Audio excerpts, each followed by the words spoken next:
The number one reason that crowns fail at the margin is because of poor impressions. Single most important reason that impressions fail is for poor tissue management to start with. When we go into that sulcus after we pull the cord, and as we circle around, we burnish that solution in against that cut connective tissue. I use the word burnish. You have to press against that cut connective tissue as you apply the solution. That gets the solution down where it does the job against the cut capillaries. My name is Dan Fischer. I'm a practicing dentist and the CEO of Ultradent Products.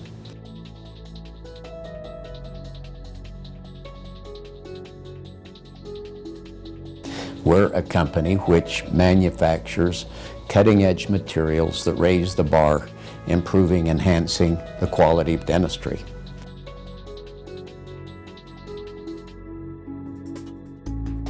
I'm a lucky guy.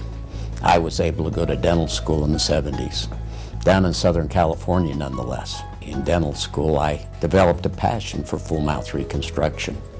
I came to realize early on, however, that the most important aspect of every restoration I placed was that it have quality marginal fit. Making a good impression was paramount, not just for the patient, but certainly for the quality of the restoration.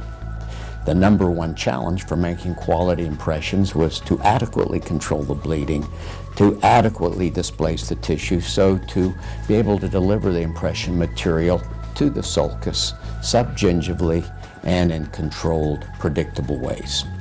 Our only hemostatics at the time were epinephrine, aluminum chloride. These left a lot to be desired. They didn't give us profound hemostasis. We would be lifting our retraction cord from the sulcus. We thought we were okay. We had already mixed our impression material. We'd start to deliver the impression material to the sulcus. It would trigger it to bleed. We'd be chasing the blood around the sulcus, trying to get the rubber to meet before the blood got there. Not predictable. We had impression materials that were totally adequate. They were accurate if used correctly. But our principal challenge was to be able to predictably control bleeding, displace tissue.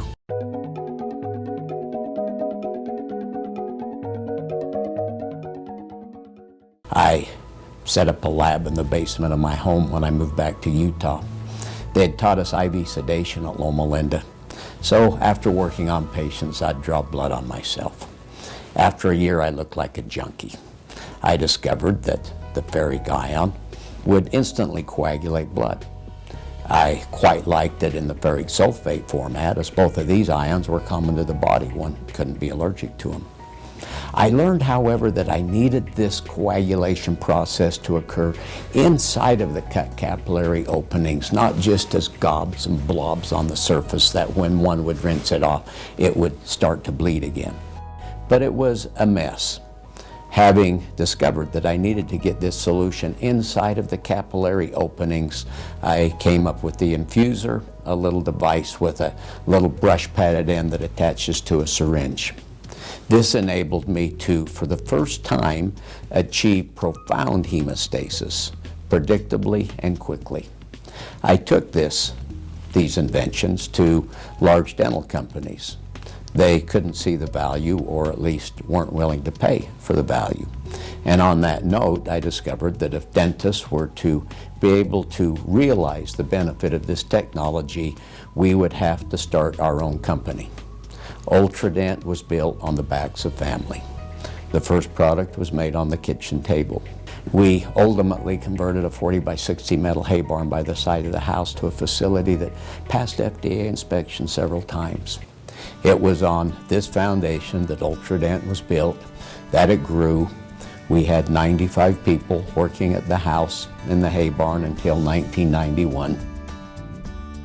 In which time we moved to our now location.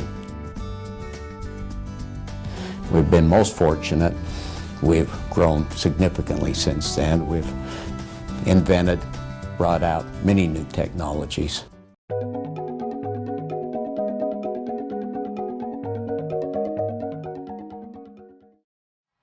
The UltraPack cord, that was a fun project that took a long time to create. You see, all of the retraction cords prior to UltraPack, they were either twisted cords or braided cords. with a twisted cord as the clinician would attempt to pack it with a packing instrument. One would slip between the fibers. Now, the braided cord eliminated that problem. However, a braided cord is very rigid. So as a clinician is packing over convexities into concavities and pushing down with their instrument, it causes the cord to pop out behind. The concept of a knit that would be made of interlocking loops acting more like a chain became quite appealing. We ended up using little knitting needles used to make ladies' pantyhose. We knitted a tiny little cotton tube, a little cotton pantyhose, smallest knitted cotton cord in the world. It took us 9 months to knit the first 1 inch of the number 0 cord. We started with the number 0 because if you could only make large sizes and you couldn't make small sizes, so what? And to make a small size knit, that's a challenge. You're using little cotton fibers about the size of cotton webs, and you're taking them with needles and pulling loops through loops, which causes these fibers to break very easily. Today, we make a 000, the smallest knitted cord in the world, if you will. So it was a fun project. It was a long time in development, but it has brought a great and a fabulous dimension for restorative as well as for crown and bridge dentistry.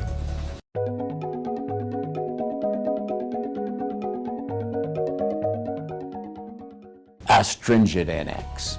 I can stop bleeding on the aorta with astringedent-x. Now I'm being facetious, obviously. But as clinicians, we all experience those challenging bleeding patients. The patient who's on blood thinners, the hemophiliac. The patient who's been chewing on that broken loose filling for the last 6 months. You lift it out and they're bleeding like crazy. We must have agents to address these most challenging of cases. Astringedent-x, it is more acidic than regular Viscostat or astringedent. However, it's critical that as clinicians, we do whatever we must do to stop bleeding. I often say that over time, soft tissues, they will heal.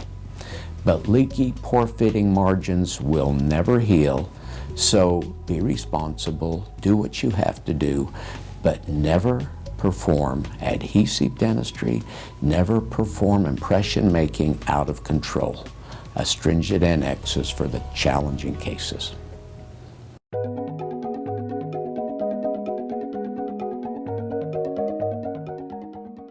The initial goal was not just to make a viscous hemostatic.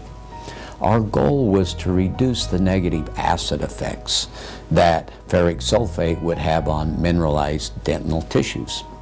You see, all of the mineral astringents, be they aluminum chloride, alum, aluminum sulfate, ferric sulfate, they're all a little bit acidic.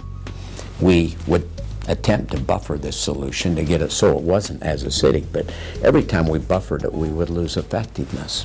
Via having that fumed silica in the formula, one could apply Viscostat to fresh-cut dentin. And even after 12, 14 minutes, the smear plugs would still be intact in the dental tubules. Whereas if one put straight ferric sulfate on the tooth surface, within 30 seconds, you virtually etch the tooth. Now astringedent, it had other ingredients that made it so that it wasn't as aggressive as straight ferric sulfate. But nevertheless, our next level of improvement came with Viscostat and the incorporation of fumed silica, making it one of the kindest hemostatics to be placed against mineralized tooth structure.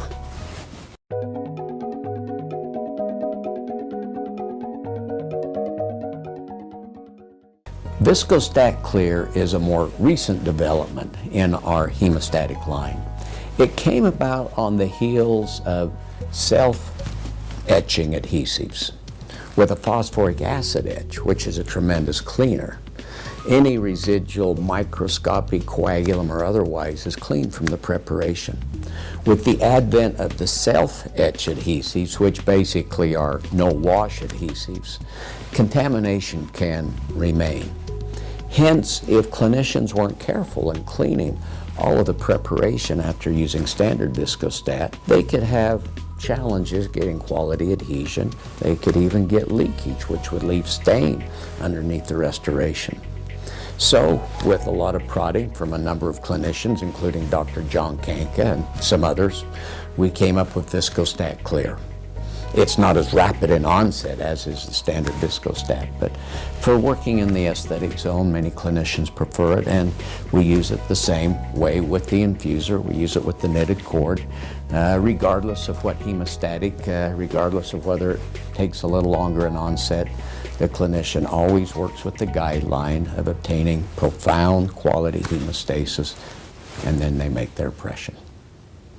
These are products that our company was founded on, that we became known for. They all were foundational products to perform quality operative dentistry, be it controlling bleeding, displacing tissues, quality etching, and the like. And hence, these are products that lap into many arenas in dentistry.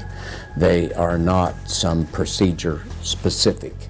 They function with many procedures. So, a number of reasons that they've been the mainstay. I believe Ultradent is unique as a company on a very fundamental principle, and that is that we work to maintain family values, but with a common goal.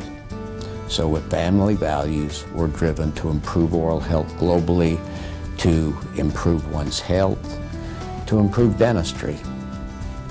We pride ourselves in creating new products, in raising the bar and not being a Me Too company. So it's a juicy, rich environment to spend your day in.